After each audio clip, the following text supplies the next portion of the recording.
fans. I've seen a fight, a car slamming into each other like at Bowman Gray Stadium, and Whitey's interviewing a guy smoking a cigarette.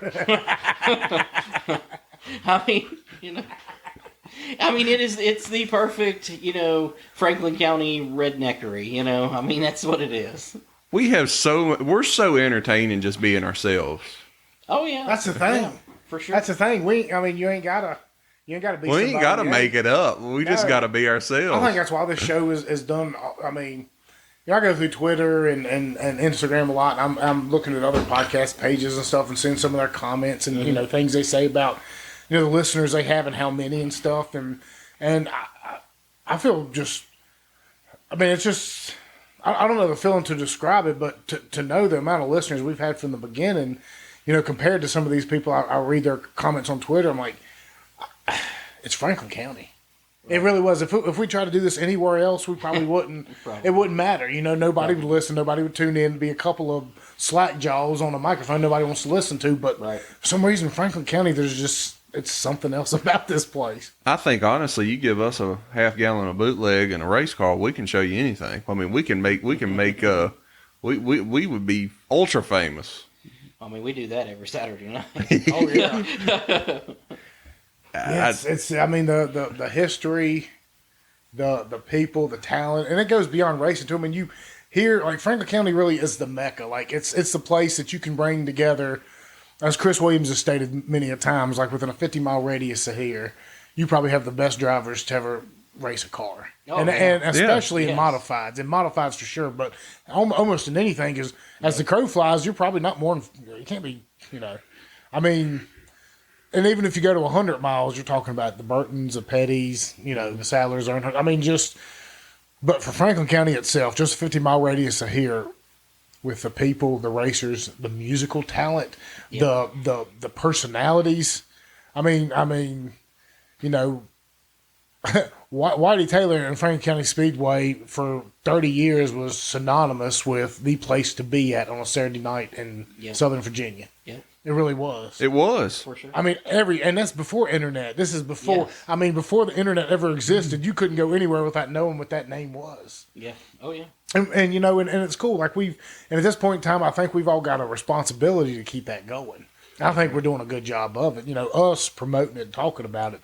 You doing everything you're doing at the racetrack, getting these big series in here, getting these premier dates. I mean, the future is so bright. It's awesome to think about how far we've come and know that, on the giant pie chart, or not pie chart, the giant chart, we might have come this far, and it's massive. Right. We've got all the way to the ceiling to go. Right. And so one thing having this conversation here, we've been talking to you for about an hour, and I'd never really met you before. I'm sure we'd passed each other in school. Right. And when we talked, and I asked, what was your deal with Whitey? How'd all that work? Yeah. But one thing about racing and everything, you seem to be I always say a student of the sport. I say people are student of the sport. It seemed like to me you're a student of the sport in terms of Whitey. You knew what worked. You know what worked then. You've learned from it, and you're trying to keep that going and keep those same. I don't want to call them gimmicks. That's not fair. They are gimmicks. I don't know. I hate calling them gimmicks, but I guess essentially by definition they are. But that's what a promoter has to do to help draw the crowd.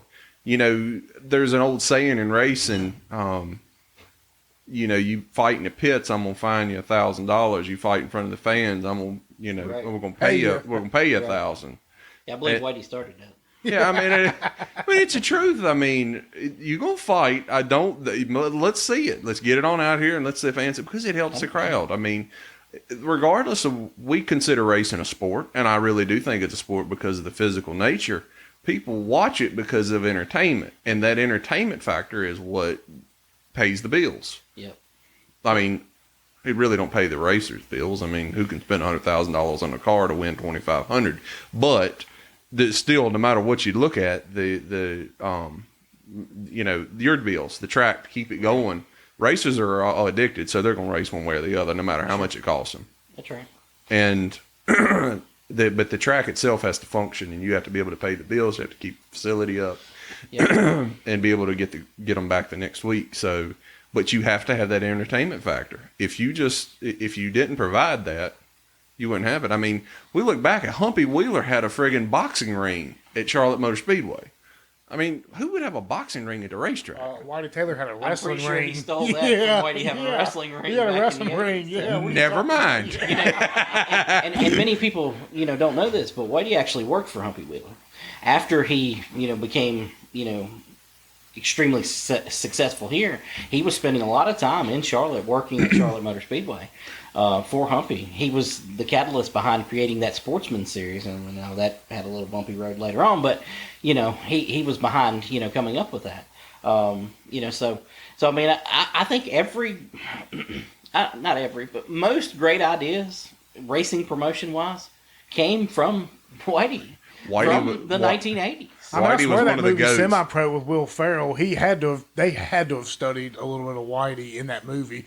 You ever seen that one? No. Okay, it's called Semi-Pro, and it's about the old what was it that merged with the NBA like in the 70s, the ABA or something? Yeah, it was something like that. So he had an ABA team like in Flint, Michigan. The place was smaller than the Salem Civic Center, and he was the owner of the team. He was the general manager, and he was also the captain. He played and the coach. I mean, he was everything, but he was a promoter too. And the things he would do to get people out to shows, like one night he fought a bear himself. You know what I mean? Stuff like that. Like they had to have searched into the history. I don't think, low key or high key. I don't think there is a more historical, well-known promoter than him. It's not. Oh, Lord, You know what I mean? Anywhere. No, I mean, anywhere, Humpy especially if Wheeler you scale is it. the most nationally known. But Whitey obviously is the most, well known amongst racing people. Probably. Yeah. Fair. That's a fair assessment. At least where racing really matters. At least towards its roots and everything. And the funny thing is, you're talking about that semi-pro. I've never seen a movie, but it sounds like maybe they took lessons from him when he owned the Roanoke Rebels. He owned the Roanoke Rebels. I did not know that. Did not okay, know look, this. okay. Y'all got to get Whitey on here. Well, He'll be the most entertaining guest you We ever have had. texted him multiple times, and here's I'll send him a message on Facebook. Yeah. He says, "Man, I'd love to do it. Let's do it."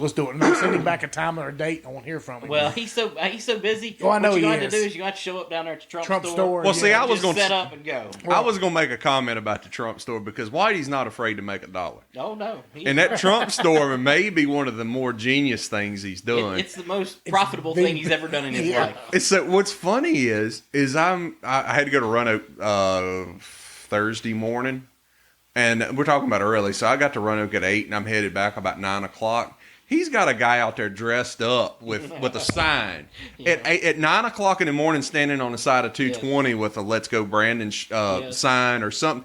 It was something promoting Trump, and I was laughing my ass off. I'm like, it's not ill, but we're selling Trump merchandise at what at year an did he old own church. the hockey team? Do you remember? Man, before my time. So it was in the 70s. Probably late 70s, early 80s. And what the great part about this is? We've had this conversation. I think it was with Travis Armstrong, but we talked about how, or whoever it was, maybe it was a race person on there, one of the two. We've had hockey guys on here and plenty of race. We were talking about how back in the 70s and 80s that in the wintertime it'd be too damn cold to go to the racetrack, so all the rednecks would go to the hockey games. They'd start fights. They'd fight with the players. Whitey's getting their money every time. All year long. He was All taking right, all right. I'm stopping by the Trump store this week because I text him, and like I said, he'll say, yeah, we'll do it, and then I'll give him a date, and I won't hear from him for a month, and I'll text him back and say, yeah, let's do it, and I'll give him a date. I don't feel near as bad about No. Hey, If it was, and I try not to bother the shit out of people, and same with you, same with him. That's what you have to do with him. Well, I figure it'll happen when it's supposed to organically happen. A lot of the times, we end up getting our dates filled up and we're trying to find a good weekend to fit it in. But I after finding out that little tidbit right there that he owned the hockey team, I remember hearing that. But it's been 20 years since I remember hearing it, and you just jogged my. That's just a whole show in itself with him. And before indoor races were popular, he did an indoor, I think midget race in Salem Civic Center, I believe. Really? Did demolition derbies Now, inside of there. And I remember Victory Stadium. Yeah, Victory Stadium. He also did Victory. That's what I was going to say. He did Victory. I remember Stadium Victory as well. Stadium going over there. I joked about this one time. I said, he's got the Trump store. He ought to just open up a Biden store across the street so they could feud. But then Billy said, well, hell, nobody would work it. I was getting ready to say- I'm like, well, damn, I didn't think about that. But I was thinking, Whitey would be perfect to have a feud right there. Just open a Biden store right across the damn street and let them feud back and forth, and people would show up for the entertainment. He can definitely do that. He's buying up all of Boone's Mill someplace. Oh well, my three. Okay, when it comes to Whitey, my three favorite stories are him. Number one, when the military jet crashed in Callaway, he's the first one. He's the first one. He was the first one on the news. He was the first one. He was. He saw it all go down. He saw it all happen. That was great. Number two. At some point in time in my life, I think it was around high school, he was running for some kind of office around here, and he would drive what I think was that convertible pace car around town with all his campaign signs on with the bullhorn. I said, after I watched Oh Brother, We're Out There, when they were driving with the bullhorn, I said, Whitey's the only person I've ever seen ever seen do that. Then, of course, number three, they did a huge article on him, and I had it was an ESPN magazine back in the 2000, and I had 2 or 3 copies, and I don't know for the life of me where they're at. I've been searching for them, but it was talking about him being pretty much the promoter of like the greatest promoter in the history, really. I mean, I can't remember the entire article, but you know what I'm talking about. I know exactly what I got a copy of that. Do you really? Yeah. I would love to get you to at least, like, if you don't have a scanner, bring it over here and let me just scan the articles, whatever, because I can't find. I had 2 or 3 copies, and did you ever read that article, Bodine? No. I can't even find it online. I've searched, I don't think they put any of that ESPN, the magazine content online. Really? Yeah. I wonder if you can't even go to their website and, like, go to the archives. You would think you could. It was such a good article. Like, it was. And I'm pretty sure. The pictures that went with the it. Pictures, yes. The pictures. I'll never forget. I remember seeing it was like sportsman cars or something. One of the cars was really dark right there, and it just looked like it was ready to go to battle. It was awesome. I'm sitting here watching this Buck Wild here as y'all are talking, and I'm seeing. I can't stop but to look. But this woman was out there in what looked to be her bathrobe, and this much cleavage, like 2 feet of cleavage showing. Well, welcome to Franklin County Speedway. I mean, what?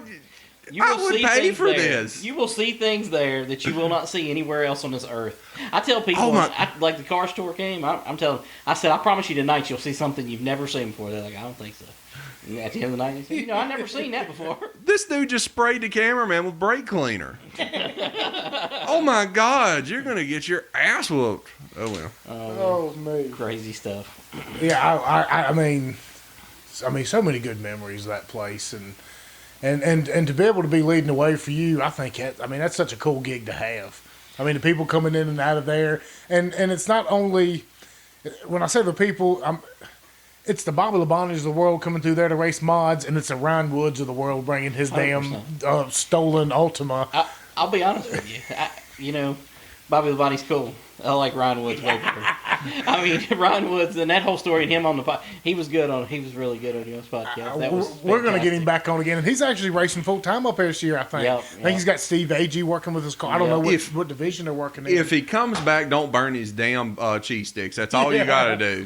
Rick is gone. Rick is gone. Oh, Rick is moving to his food truck has moved to Alabama. So. That's right. Burn his damn cheese sticks, man. That was a lie. That was my favorite line of it all. That was a total lie. What? Told my sister I was taking the car home because the one at park. Went to the gas station. That was a total lie. $15 in gas. I pulled up to the Speedway, and I think he was talking about your wife. Yep. He said, "What's your name?" Sister, one of the other Kim. Kim. Yeah, I think he said Kim. He said. She said, she looked at me and said, "You don't want to race this car tonight?" He said, "Yes, I do." Because, the car was in good shape. It was in good shape. I mean, he could have made more money selling it than he made winning that race. Probably. And actually, he could probably... Yeah, but he wouldn't have near as good a story. No, he wouldn't. And his legend will grow. This show will continue to grow his legend. Do you remember... I mean, did you ever watch Madhouse? I'm going back I've watched a couple of episodes. Do you remember there was a guy that they kind of used? There's a radio show down there in Winston-Salem that kind of narrated the first parts of it that was always so cool. It wasn't a real show.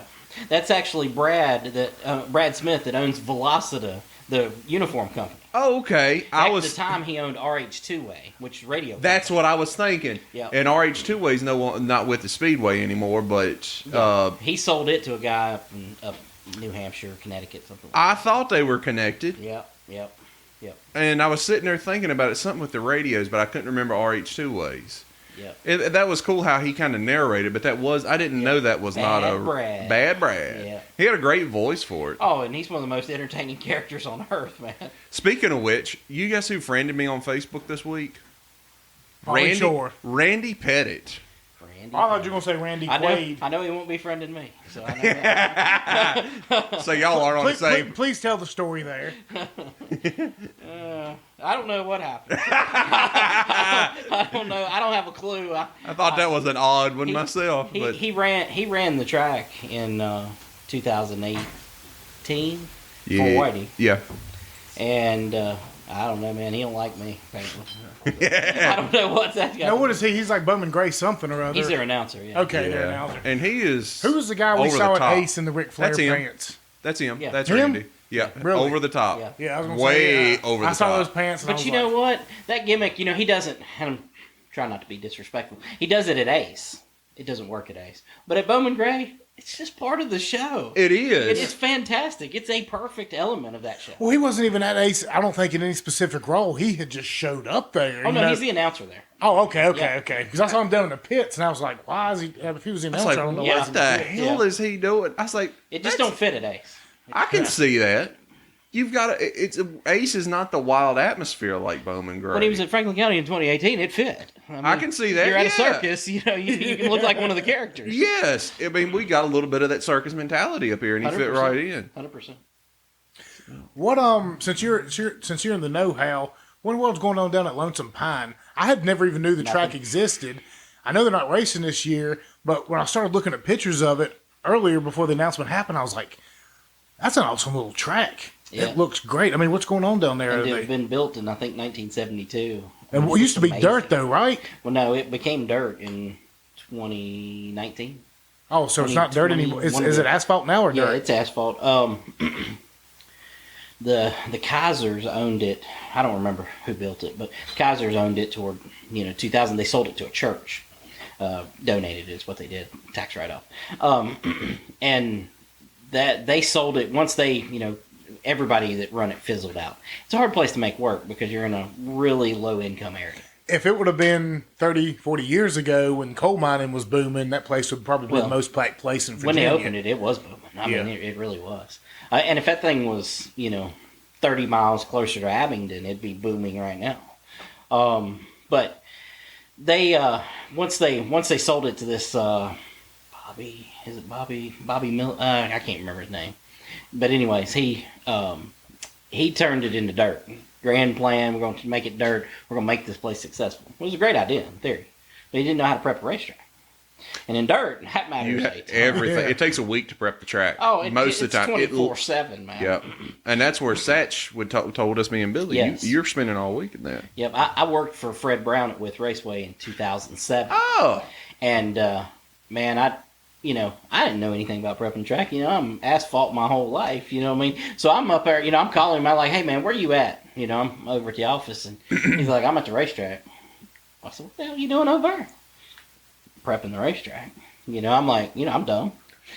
So I go over but he taught me a lot about how, they tear it up the night after the race. Yeah, So and that because it soaks in. seals off, too, from, and then they kind of close it and then open it back up in a sort of way. And they'll do that depending on what the weather's going to do. They'll seal it off or keep it open, or it's wild. And the chemicals that they put in there to keep it's wild. Dirt racing's wild. I'd like to try doing it myself, but it seems like a lot more work than I'm willing to do. Well, see, they had that problem at Bristol. They got real dusty. Yeah. When you have that asphalt surface below, or concrete in this case, how it retains water is different, and you have to get that balance right. That was the problem at Lonesome Pine. They didn't take up the asphalt. Right. So, Friendship's the same it way. needed to be prepped differently. Well, he got 2 or 3 people up there to try to help him with it. Well, he wouldn't listen to them. I mean, they'd get it, and show him, but then he wouldn't listen. He'd go do it his way. And it's different when you got that concrete or asphalt below. I think Friendship is like that, if I'm not mistaken. Friendship is. Yeah, it's dirt, but it's got asphalt under and it. they'd actually, I don't know what made them change their mind, but this winter they actually took all the dirt back up and had planned to, mill the asphalt so that there was no more dirt there, and then they just put the dirt right back over top of it. So I don't, because What was they said it? it was in such good shape that they didn't want to undo it. Huh. And that was a great asphalt track. I mean, I just remember super seeing, the only thing entertaining. I've seen photos of is I've seen the dirt ones, but the asphalt ones look great. Oh my god! It looks like it was such a good. The wall like comes out in turn 4, like back toward the racetrack, and I mean it catch so many. I mean it was wild. One of my favorite memories there was Stephen Wallace. He won his. He first wrecked late model everything. race. He wrecked everything there except the base car. Now, hold on, is It this was Rusty's freaking kid? great. Yes, he had. And there's another one. He's like Donnie Newman, but he's never finished a race. That I know. He almost killed me in He Daytona. did win that race. Son of a bitch was wrecking on the last lap in Daytona in the Nationwide Series and hit the wall right in front of our pit stall. I'll never forget that. I'm like, what in it? All that shit flew all up on us. You son of a bitch. After the race, everybody's trying to come over and whip his ass. At Friendship, he has something about his helmet. He was wearing somebody else's helmet or something, and he was numb. His whole jaw and everything was numb, so he couldn't even talk to him. Yeah. It was hilarious. Yeah, Stephen Wallace. Thank God he got out of a race car. They just couldn't nobody afford to keep him in a car. No. God, he was awful. Well, if they ever, if Lonesome Pine, I'm sure at some point in time it'll come back. It's too. It's not like they're going to go in and mow it down for residential development or anything like that. I don't think it's real valuable for anything. No, it'll stick around. So hopefully at some point in time, maybe something will happen. It'll pop it back up. Because honestly, I would travel down there for a Cars Tour race, and I would travel down there for a Smart Mod race any day of the week. Smart Mod race there. I don't know would. about Cars I'd travel down either one of them. Just if they could get them down there, just to keep the speedways alive around here. And that's a big thing we've talked about on our shows. With Bill Stanley and the one we did up there in Turn 3. I mean, they've got some stuff going right now. I don't know how familiar you are with it, but talking about legislation, what was it like the Virginia racing? Right. The Virginia racing trail or something like that. Where, Oh, yeah. Where and I mean, how much money did Wilkesboro just get? Like a lot. 10 million, 20 million or something like that. Like and all the racetracks in North Carolina are going to get some money. Exactly. And right now, if something like that goes through here in Virginia, with Bill Stanley's stuff, then you're talking about money coming to all these tracks, and hopefully you all as well. Right. I think the more racetracks, the better too. I honestly believe that having more racetracks helps the ones that are existing and running.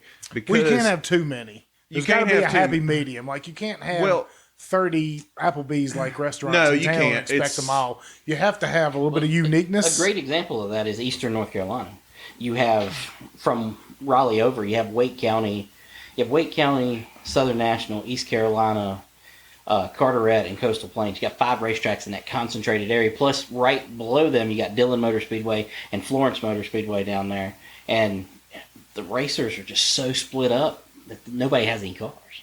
And that makes sense. So it's good to have, feel like in our region we have a good balance because you can reach out to them. Yes. Well, plus it's also, you've got Franklin County, which is in Callaway. You've got to go 90 minutes up road to Motor Mile to the next close one. Then you've got to go probably 2 hours another direction to South Boston to get to one. And, you got Martinsville just below you, but that's not But and we also remember we've got Callaway's got its own late model. Well, do you have your own late models now still? Yeah, a version of late let's say you've got your own late models like it used to be, but then you have the big touring series as it come. They need to tour. They need to go, and they need to be able to because they don't want to race the same tracks every week. They want a little diversity to it. That having those tracks available and having that diversity helps those tours out, and it helps bring competition. Because if a guy comes, let's say a guy follows a Smart Modified tour or the Cars tour at Hickory, for example, and then they say, well, I'm going to follow them up to Franklin County and watch a race up there. Well, those people are likely to come back to watch a regular race at your track. You're able to build on that and be able to build some clientele that way too. The only downside to having other racetracks, is nobody wants to work together. Like I've reached out to multiple racetracks. Me and Darren Hackett at Caraway probably work the best together, but nobody wants to work together. It's just a weird dynamic. I've reached out to Mark from Motor Mile, and I felt like at times we were getting on the same page, and then it just fizzled out, and I don't know why. But we really need to. We all need to kind of be on the same page. You do, and to me, in my opinion, Motor Mile still has the Motor Mile mentality that versus Caraway feels like Callaway to me. We were at Caraway the other week, and you had that Callaway feel to it.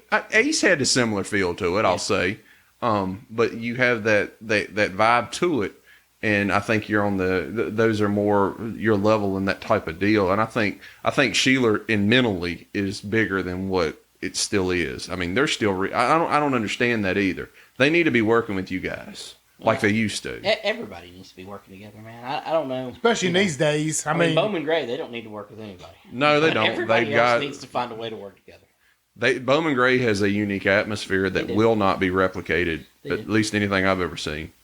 No. But the others have to work together somehow. And I think, like I say, Motor Mile basically closed down, and we were like, well, what's going to happen to it? But when it came back, they still think they're the old Motor Mile. Right. No.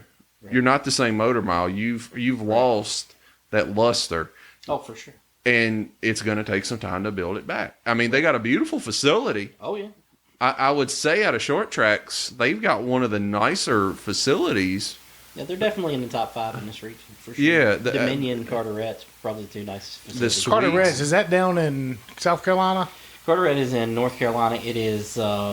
Yeah, the coast. Right there, Cape Carteret. Okay. Yeah, it's right. That's the one I've been seeing here lately. It's Absolutely got like I think is that the one that's got like the bridge going over top of. Okay, yes, and then it's got a party deck over there outside of Turn 4 and stuff. Unical 76. Yes, that place looks like an awesome place to see a race. Absolutely beautiful, and Dominion's like the most modern facility, in this entire region by miles. I mean, it's beautiful. I mean, nicest bathrooms you'll ever go in, and that I'm gonna tell you that's something that we don't have. We don't have great bathrooms, and that's something I've been. I think you do have great bathrooms. Yeah, you just go in there and piss in a stall like your horses. We were talking the floor. Our buddy Dean, he's not here with us now, but he's on a lot of them with us. He said he took his boy up there last year, and he took him in the bathroom to piss, and he walks in there, and he's like, "What is this? This is just pissing the floor there." I'm like, what do you mean? What is this? Look what everybody else is doing. That's what you do. Yeah, I'm going to modernize that. No. Not the piss trough, please. No. I've got to. Let's just. Can we epoxy it and make it just look pretty or something? Maybe instead of.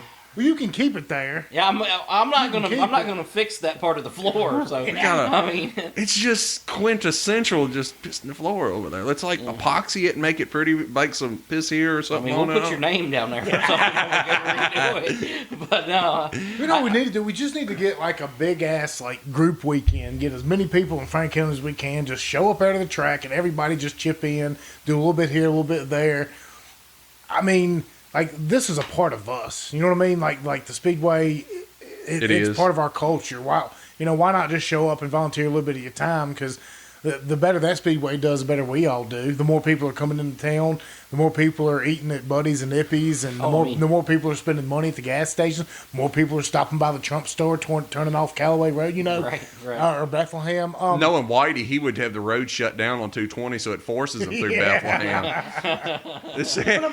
He called me and said, well, we have got to turn right here and go right up past the Trump store. I mean, it's all in our best interest to go up there and support the place and make sure that it's, that we can all do what we can to amend the facilities, make it a place, not only for the drivers to talk about, but you want to keep that.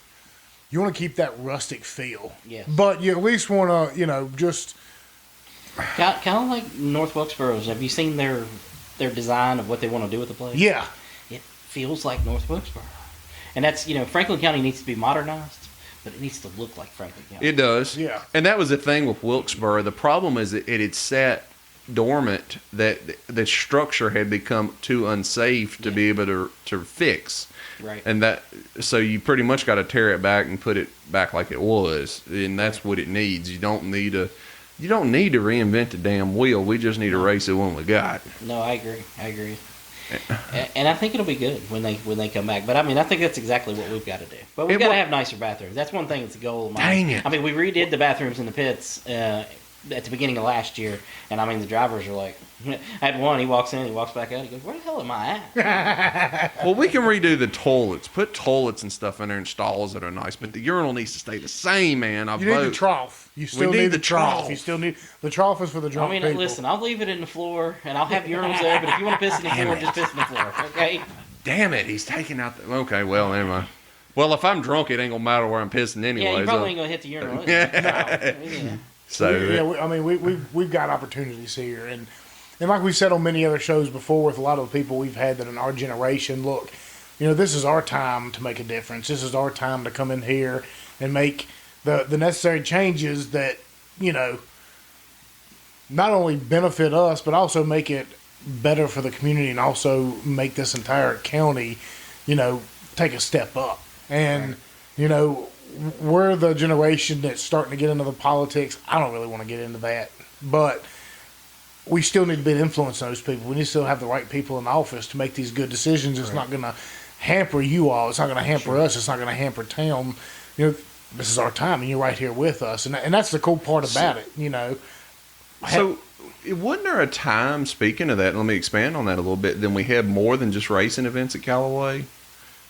I'm trying to think. You still have monster trucks and stuff up there, don't you? Yeah, I was thinking we did it. Things. I did a concert there. I built a concert stage, did a concert there last year. And see, I think that's a good thing, too, is to be flexible in that aspect. Sure. And, one of my goals this year, we're going to build a derby pit there. We're going to do demolition derbies, figure eight racing, different things up. I'm going to build it actually over in the corner at the track off turn 1. Just it helps clean up the place too because there's a lot of junk sitting around there. Gives you an excuse to clean it up, yeah. And I want to get the go-kart track back open and the mud bog back open. Where's the go-kart? Straight behind the tower on the front. There's a row of guardrail there. The mud bog's right there. The mud bog's in the center of the go-kart track. I remember the mud bog, but it's been, as I said, it's been a few years since I've been up there. Yeah. But those are things that are on my radar. And having that campground there, I haven't been able to use it the last couple of years because, like in 2020, I couldn't advertise it at all because they weren't, technically weren't supposed to be able to allow. Yeah. So, we were packing them in, but I really couldn't tell people that they could come there and stay and all that. But the governor didn't look at Snapchat. No, thank God that he didn't. We were not on his radar, and that was one thing. We talked about Ace earlier in the show. They kind of went out there with this. We're going to show these politicians how it's done. If they would not have done that, if they hadn't have made the news headlines, they would have not ever been. The governor would have never shut them down. Well, they would, and that's what we did. You did rather. Right. You just kept doing it, but the news media didn't run with it. Well, had they not given media credential to the New York Times, I think things might have worked out a little better. Damn sure would have helped. You don't invite the devil into your house and not expect him 100%. To screw it up. The first race we had. The bastards are the reason we started this podcast. First race we had, I got a phone call on like Wednesday after that race. Some reporter, Channel 10. Okay, they hey, got this picture, got a big crowd at the track, like to do an interview with you. But I'm in the media. I know what you're doing. Yeah. I am not interested in that at all. No. Well, I just let's do this interview and you can tell your side of it. No, I ain't giving you no ammunition. You run whatever you want. I ain't giving you no ammunition. No, and, no more than what's there. They never said a word. They couldn't really put this whole story together because I wouldn't talk to them. So I think you're better off with that these days. Is just not giving them anything. If you want to dig in, you find it on your own. But you're not going to hear it straight from the horse's mouth anymore. Right. Well, even if you don't, and they decide to run your name into the ground without you even speaking on your defense, you're going to inspire more people than they are, and more people are going to come out and say, "Well, hey, this dude's standing up for his own stuff. Let's go up there and support him." It's. Yeah, well, that worked for Ace. That was what we were talking about. What it worked for Ace. In the beginning, people, I'll be like this. But that's what got him shut down. And that's the one thing I was 100%. I had people call me. Yeah, this is such and such. Oh, what was that lady's name that was running for governor? She was a little wild. Princess something. Amanda. No, you're talking about. She's like a senator from the West. Amanda Chase. Yeah, Amanda Chase. That's exactly. Senator from the East. I'm sorry. They called me every week. Hey, we want to come up there and be a part of your race. No chance. Yeah. Don't matter who. She's a Republican. No chance. I don't care. And it didn't matter. Yeah, I'm with him. It didn't matter to me who it was. There is no chance you're bringing your circus to mine. Okay? No chance whatsoever. You're not bringing. I got my circus hidden somewhat. Yeah. There is no chance you're bringing yours here. Okay? That might be the name for the show. You're not bringing your circus to mine. I kind of like that. Write that down. Sense. You write it down. You got the pen. I ain't got the pen and the paper, right, but yeah, It's crazy how you got to navigate life these days. Oh, it is. It's wild. But I mean, getting a health permit in 2020 was jumping through hoops, man. I mean, it was because I got called. I should have already had my permit before the coronavirus stuff took over. So I got stuck in a little spot where we're not doing inspections. Okay, so I can operate? No. Well, how am I going to do this? So I just called Buddy. That's how Buddy ended up there. He did the entire season for us in 2020. Oh, He's yeah, got his because he had a trailer. Yes. He was able to just go operate around the entire facility because he had that trailer. Shit. Hold on. we circumvented that. Barbecue. Oh. Yeah, Buddy's Barbecue. Yep. Oh. Yep. Okay. Because he said the other day that the pandemic made him a ton of money because of that. That's how he really got his business going, was during the pandemic. He was up there making bank. Yes. And I mean, because he had all the health licenses on the truck, so he could his deal was done before the pandemic. Yep. He could go anywhere and serve whatever he wants to. He can't get a food license because of the pandemic. I call the health inspector and say, "Hey, man, I'm thinking about having buddies. Oh, they're great. You should do that." Well, hey, never had to deal with them again. Hey, at the end of the day, that makes more sense. I mean, bringing up 2 or 3 food trucks for a race. If I could, I got 23 events this year. Well, not including whatever concerts and demolition derbies and whatever else we do. But I got 23 race events this year. And that's the challenge. If I could find enough food trucks that could schedule themselves to be they're there out there. the year. They're out there. Oh, they're definitely. You think about how much legwork that takes. Because of the amount of people, you think? Yeah. Well, yeah. Well, just I'd need 3 at every race. So 23 races, 23 times 3, whatever, 60, 69, I guess. Yeah. So you got, 69, trucks basically you need, some of them repeat, obviously. The legwork that would involve to schedule all that out and to get that all done, I ain't but one man. Yeah. You know what I mean? I'm already trying to deal with crybaby racers that are crying about shocks and crying about tires. But, hey, we're going to have tires? Dude, I'll let you know when I know. I ain't holding anything back. You know what I mean? So, and here you go. A lot of the food trucks, depending on who they are going to want an actual number. They're going to want a number of people, and it's kind of hard to give them. Oh, that's a hard science, buddy. That was the thing with him being in there. Like his first race, playing for the biggest, throwing crap away. You know what I mean? So, whatever money he made that night, he might have lost a little bit on that. But, he had some really good nights there. And the problem would be is how it would work out, for instance, if you had 3. And who's going to buy? If you got 3,000 people, who's going to buy from a taco truck? Who's going to buy from the barbecue truck? And who's going to buy from the... Well, you're probably going to just... Whatever line's the longest, somebody's might going to jump in another one. I think all 3 end up being profitable. Well, no, they would be profitable. But what I mean is I guess as far as tell them how much to expect, how much food to 100%. bring. And the worst part about our deal is the layout. I mean, like you go to any other racetrack, there stands on one side of the facility. Yeah, y'all wrapped around. We got them all the way around. So we got to have somebody on the back, somebody on the front, and I got to have somebody in the pits. So I've got to have a minimum of 3, and I really need 4 on a big race. Yeah. You know what I mean? Because sometimes, like, if we'll have smart mods, I'll probably have all my concessions open, and then there'll be a food truck sitting below the bathrooms. So there's so many challenges there. If I had more time or had more people, or if I made more money and I could hire somebody, I could probably make that work a whole lot easier. Well, at the end of the day, that stuff like that will end up working itself out, though. You know what I mean? We're in the throes of rebirth.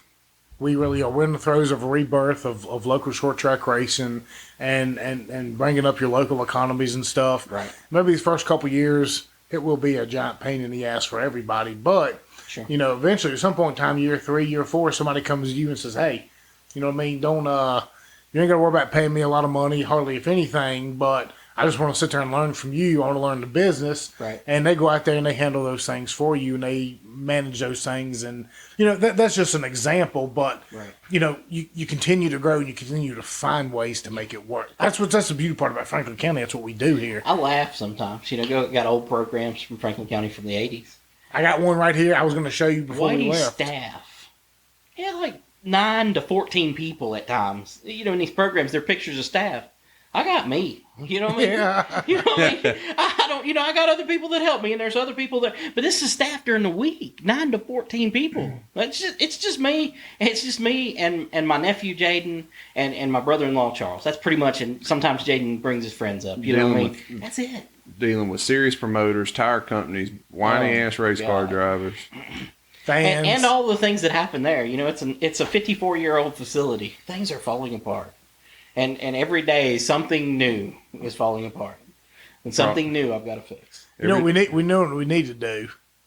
We need to get, like I said earlier, like I mentioned, we need to get a big community effort to go up there, for a weekend or something and touch it up. But we need to get Amos to go up there, look around, take you, me, Amos, Darren, a bunch of us, look around for the plumbing, electric work, and whatever rebuild needs to be done. And then maybe a year later, get a big old group up there, go up there in a couple of days, touch everything up, and we can just have the maybe like the Appalachian Podcast Suites or something up there with Amos Denton and them, and you know what I mean, like these things are possible. I mean, I'm just saying this in just kind of a joke, but these things are possible. Like, why not? Let's all go up there and. I mean, with as many music people as y'all get on there, I was going to talk to y'all about putting together concerts. Dude, we have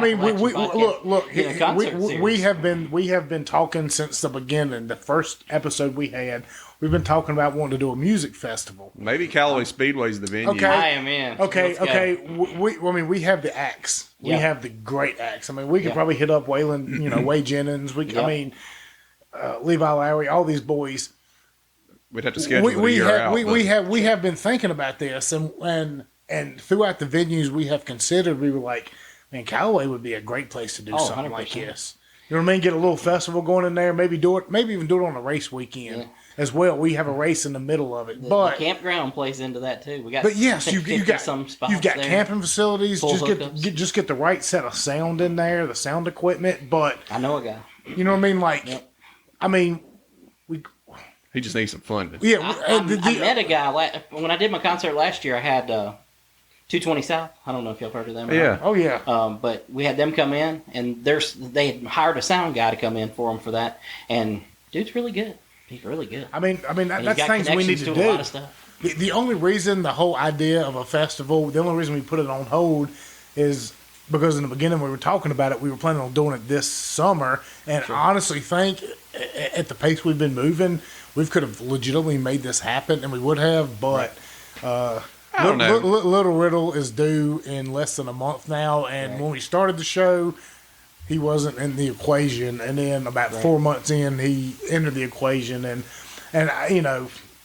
whatever. I'm comfortable putting it on hold for a year or so, but the possibility and the likelihood of it happening up at Callaway with the parking, with the people we can get up there.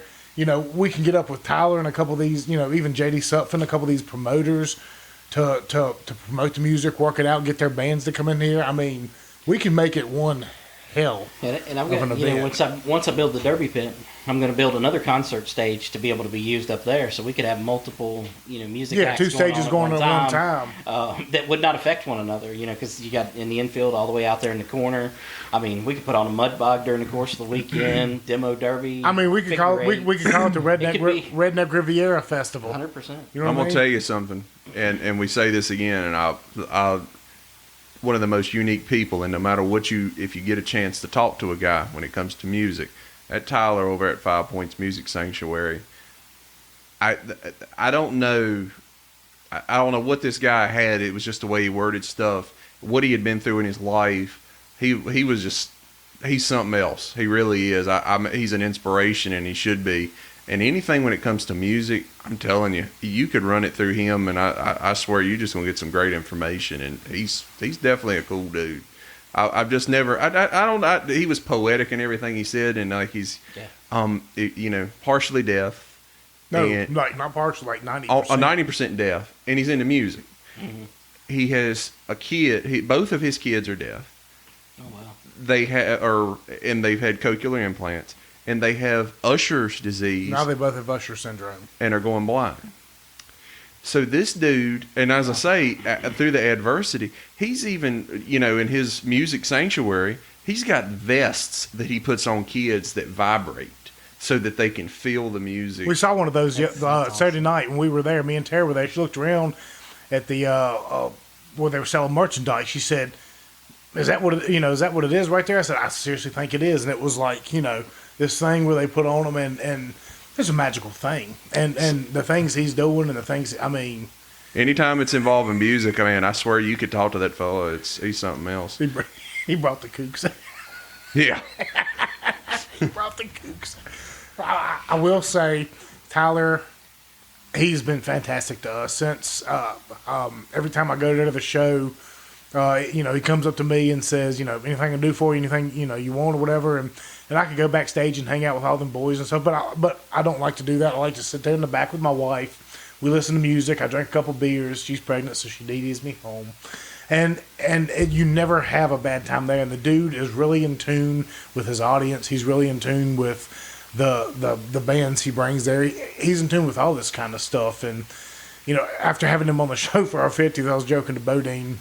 We're only 50 episodes in, and we're just a local random podcast. We've already had the Kooks come out and accuse us of being, locked up with the Illuminati and things like that. So I know now we have made it. We have made it. We have made it when we have connections to the Illuminati. I know who you're talking about, and that was a rough few days there. Never mind having on. We didn't even respond to this person's text messages on the podcast. We would say okay, and she would say it's not okay or something. It was like shit. She would go into a 30-page spill out, but it was. But honest to God, I think Tyler took a page out of Whitey Taylor's book. The dude's into music. Yeah. He buys a church, converts it to a music hall, starts selling beer and liquor out of it. I'm gonna tell you, that's his Whitey Taylor. Maybe not the beer and liquor part, but the premise of taking a church and turning it into something. I swear that was. He turned that in Trump's store down there. So yeah, essentially. For lack of better words, I don't know what else you. What's funny is we were in there and Billy's looking around the place when we started the podcast, and Billy says, "What does this place remind you of?" Because it had wooden floors, big old tall ceilings, and a balcony overlooking it. He said, "What's this remind you of?" I said, "Sister Act." They just both busted out laughing. So, and he'll be a man of his word. He will get some nuns in there at some point in time, and they will clap to the beat. If nuns even do anything, like I'm not Catholic, so I don't know. But if they clap to the beat and have a choir going, he will have that going on at that venue, and it's great. But it goes back to what we've been talking about. It's local people looking out for the best for local, and it's how as our history is concerned, because we're about 40 years old now. We're about halfway through our lives. And throughout our history, we've never had this opportunity to where we all, as local facilitators, local promoters, local business owners, influencers, podcasters, whatever you may have it, this is the time we all have to band together. And it goes even further to you talking about banding together with local tracks. We all need to figure out a way to bring in the food trucks up to the Speedway, bring in the music to the Speedway, bring the Speedway to the music venues. Let's get all these people interested in these local areas. Because look, as the world gets crazier and crazier and it becomes more international and more international, the way you're going to survive all this stuff is turn in as local as you possibly can. Right. As absolutely possible. And I believe that us having this conversation in here tonight, never know that can help things. Because if you hear a guy and you hear a reason and you hear a rationale and you hear somebody that comes up with an idea, I'm going to tell you something. Talk about food trucks like Cheryl Witcher. I guess I don't know if she changed her name. Ella's Eats. Dude, I've been hearing about it. Oh my! If you get her up God. there, she will sell out everything she's got. I don't know if there's enough supplies in it. I'm going to tell you something. I order, you can order the potato. Like, she takes a loaded baked potato. Like, she takes a potato apart and puts that baby back together, and it's like, wow. Oh yeah, she's I'm throwing fat in all of a sour sudden. cream, It's like, butter, cheese, bacon, pork. Like barbecue pork, barbecue sauce. Yeah, and another chicken. day she's throwing in like shrimp and She did like shrimp scampi in one time, and I'm like, dear God. So there's a lot of talented food truck drivers around here. How she comes up with that stuff, I have no idea. But then she also cooks burgers and stuff, so you could she would be a good one. Oh yeah, we've got it all here. All we need to do is figure out a way to tie it all together. And at the end of the day, when we do tie it all together, all of our lives all of our quality of living goes up a level. But not only us, everybody else in this county goes up a level. Everybody else has got a great place to go see racing. They got a great place to eat. They've got great places to have fun. So for me, I would go, before I went to the racetrack Callaway, my thoughts would be, I'm going to go by the Country Barn restaurant and eat because it's on the way. Well, your direction. It is. I mean, somebody else's direction. But I mean, coming from that end of town, distillery, and people ought to accommodate to that like they used to. Put that sign out there in the front. Welcome Callaway race fans, and put it right there. That's how it used to be in this town. Yeah, you'd see because signs. It catches the out of towners. Mm-hmm. It catches us out of towners. We know it. That's what I was getting at. We know it. But the guy coming in from Martinsville doesn't know anything about the Country Barn, but it's going to bring him across Scuffling Field, across 6 Mile Post there, and he's going to drive right by the Country Barn. Well, the Country Barn gets the food. They get the business from food, and then they go down to Callaway, and by the time, 2 or 3 hours of racing, they may want some nachos. And then he makes the money, and everybody gets a little bit of it spreads it out. It spreads the love. The businesses make money, and the people go away with a memory. Right. That's what it's all about. Because not everybody's making money. Some people are spending money, but they're spending money on a great memory. Speaking of which, I hear Ippy's is opening up a speakeasy. We need to have a podcast in there. We can. We'll get a hold of Jody and Tommy. We need to remember that. Hey, just hit me. One. You seen about that? They're opening right next to the post office. They're opening a speakeasy, like it's a barbershop. You walk into it, it's a barbershop, but you have to open the jukebox, and it leads into a bar. Oh wow! How cool is that shit? That is cool. It's really cool. We're gonna have to set up a podcast in there. We will. I'll hit up Jody. I mean, we got so many shows. Like I've been, and that's the thing about it is when we first started this show, Langley, honestly, we're not even a year into it yet. I think we're 10 months now. And I always thought to myself, man, I mean, who am I going to have to beg to come onto this thing and just tell a couple stories? Who am I going to beg?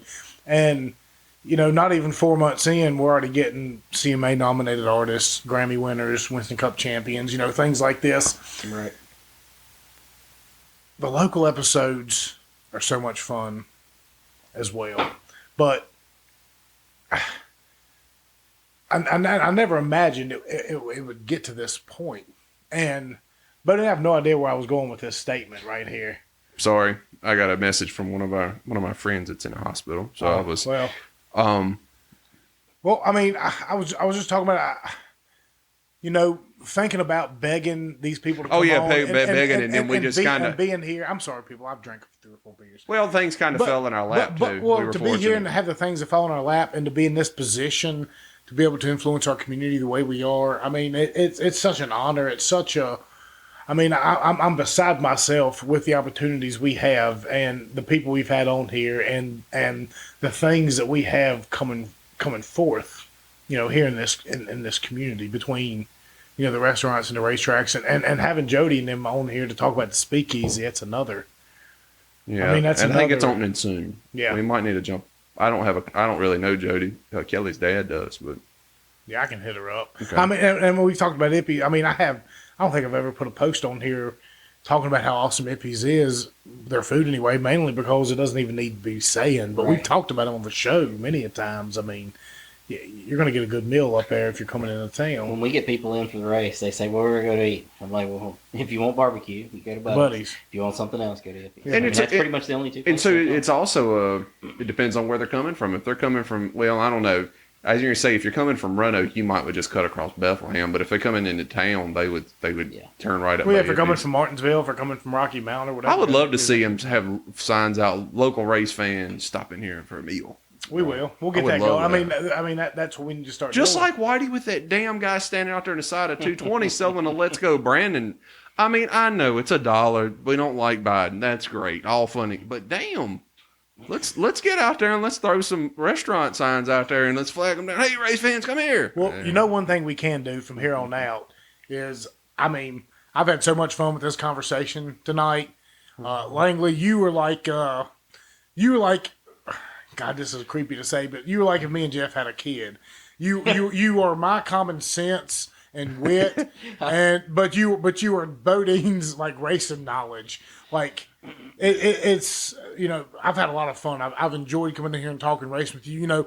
We don't ever we don't ever prep a show or really think about what we're going to talk about. I mean, clearly when you're coming on, in our minds, it's, well, let's talk about Franklin County Speedway and race22.com. And that has maybe made up 20% of this conversation. And that's the best part about it is we sit here and we discuss these things and we come up with good ideas and we talk them out. But, for you, I think it'd be great here in the future. Man, we've been talking about the round table discussions and bringing on like musicians and stuff. We should have more round tables, bring you in here with maybe some local drivers and stuff and get you on here more often because I've had a blast. Yep, I have too, man. It's been fun. I got a race to get to myself. Yeah, you got the iRacing stuff. Yeah, I gotta go see if I can kick Chris and JB's ass tonight. I hope you do for their sake. Well, Chris shouldn't be too hard. Okay, so before we get off here, Langley, what's the one thing you're looking? I mean, and I know you don't irritate anybody like this, and choose one over the other. But if you were just a random fan, what's the one thing you were looking forward to this year at the most at Callaway? And I hate to say this because it's not a real race per se. The 10,000 to win any car race is going to be the biggest thing happening to that racetrack in a long. I can go with you on that. I can see absolutely. It's going to be 100 and some cars. I mean, it's going to be absolutely insanity, man. When is this going down? July 9th. Okay, so July 9th, one weekend after the Simon Winch 4th of July party. Everybody make our way to Everybody outside of here knows it as a Franklin County Speedway, but I've always called it Callaway. Yeah, for whatever reason, I always call it Callaway. So, yeah, with that we always have called it the Callaway Speedway. I'm thinking that's the week before the Pirate. It's a week after the 4th of July, but then it's the week before the Pirates at the lake. Pirates weekend's a week after, I think. That's a hard crowd to beat down there too. Well, I was thinking competing crowds, so you kind of getting in right in between them. Right. Well, yeah. I mean, July 4th's always big for us. I've got 2 races that weekend. Hell yeah! Getting ready to add a modified race to July 3rd, so. That'll be a good weekend. We'll be up there at 8. Which series is going to do that? There ain't but one. So, it's it. Smart Tour. So. July 4th? 3rd? July 3rd. So did we break news here? It'll probably be out before this podcast is out. Yeah, we're going to give it a couple weeks, so if we need to, we can delay that. Huh. I am going to text JB when this is said and done. And be like, dude, why would you not tell me this? I'm going to ask him in a little while. So is it going to be a sanctioned points race? Or I don't even know if he knows. I mean, me and Chris have talked about it over the winter. It's not going to be a points race. It'll be a sanctioned event, 9 points, special theme. It's going to be July 3rd. Yeah, July 3rd. Yeah. Well, what you just did to me is you forced me to. That's a Friday night. No, that's Sunday. Sunday. Yep. Okay, so Friday night we can go up here to the high school and make our appearance. Saturday we can go up to Simon's private party, and then Sunday we got a. Let me tell you something. You racing modifieds on a Sunday afternoon and that hot Franklin County sun. Shit, that's going to be a good race. Oh, it will. It'll be great. Yeah. All right. That right there's the best part of this episode right here. I can't. Broke some news. Man, that is going to be a good show. Well, I tell you what, between the $10,000 any car race, you got the Smart Mods coming April 10th. Son will be born around that week too. We got a lot to celebrate. We're gonna have a blast that weekend. Everybody show up. Of course, we're gonna promote the hell out of it when it comes time, but we're gonna try and set up there at the track somewhere. You said turns 1 and 2. Yep. What are we going to set up there? I'll put you up on the party deck. Okay, we're going to get up on the party deck. We're going to bring Steve Post and Langley and Paul Hall, if he can get up there early enough. Whoever wants to show up there in the morning, and then we'll kind of do a show as the crowd starts coming in, so we'll intermingle it into 2. We're going to have a ball up there, so everybody make sure. Cars race is May 24th. May 21st. Yep. That's going to be another big one to go to. But and our opener, don't forget that. March 19th at Carolina Pros, I'm telling you. Yeah, the Carolina Pros is going to be a good one, too. We'll try to sneak out for that one. That's just in a couple weeks. That's the night 2 that... weeks, 3 o'clock. My daughter's birthday is the 19th. But that night, we might sneak up there to Callaway and watch a race. We could do something the vibrations may help the baby come early. It could. I don't know if she'll go up there with me that night, but... Well, bring her out on the 26th. That'll get you a little closer. There we go. So we'll have limiteds that night. We'll try and release this episode before all that goes down, before the season opener. That way we can promote it. But look, Franklin County Speedway, for all you out there not from Franklin County, and Callaway Speedway for everybody from Franklin County. it's really going to be the place to be at this year. They've got great racing. They've got Sounds like we'll have some good They've times. got the Rising Tours coming through there. Make sure you make a trip up there too. If everybody in this town went up there twice this year, it would make a world of difference, and we can make something like that happen. Absolutely. Langley, where can they find you at? Franklin County Speedway Moonshine Promotions. FCSpeedway.com and Franklin County Speedway Moonshine Capital Promotions on Facebook. And then your Race22. race22.com. That's also something you're big into. Hey, give them a look, man. They got some great updates. Yeah, it was cool. I was looking through it. Yeah. Anything else from our end, Bodine? Nope. I think I've got it all. We've talked about everything good tonight. We have. Once again, I just want to thank Buddy's Barbecue for providing us with the food last weekend there with Jimmy Hensley. And I should have actually went up there and got his food tonight from up there. I wasn't even thinking about it. It slipped my mind with so much going on. You probably wouldn't have got anything. That's right. They're closed on Mondays. Yeah. My bad. So, for all of that, and thank you, the Hallwall Grice Band and fellow musician Josh Grice for the music provided today. You can find them on Facebook and book them for a show. They're fantastic. And until the next time, Jeff, Langley, thank y'all so much for being a part of this. Thank you, man. I appreciate it.